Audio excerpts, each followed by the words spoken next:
This video is to show how to smooth data within Pasco SparkView. First, I've collected some data that's very noisy.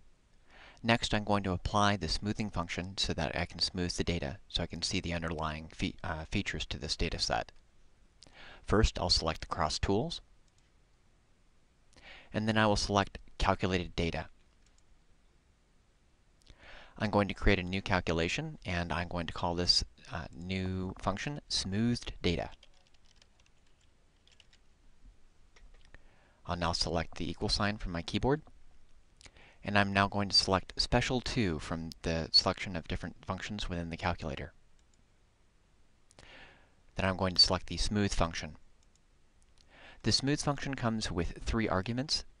The first argument is the number of data points across which smoothing will occur. I'll start off with the default 2 points on this. The next argument is the vertical axis on the graph that you'll be smoothing the data over. In this case, we're going to select voltage. So I'll go down to Measurements, and I will select Voltage.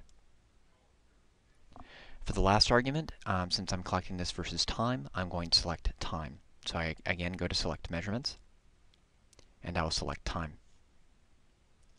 Once I've selected this, I will click on Done, and then the lower right-hand side of the screen, I will click on OK. I'm now going to create a new page. I'm going to go up to the top of the page for this starburst. I'm going to create the largest display on the top as template, and select the graph. From the vertical axis, I'm going to select my voltage, or rather my calculated value. This will be listed under User Entered Data, and I will go down to select Smoothed Data. I could have also specified units in the earlier screen. So you can see I have much the same data as I had in my previous screen. Let me go ahead and slide the previous screen here so you can see that some smoothing has occurred.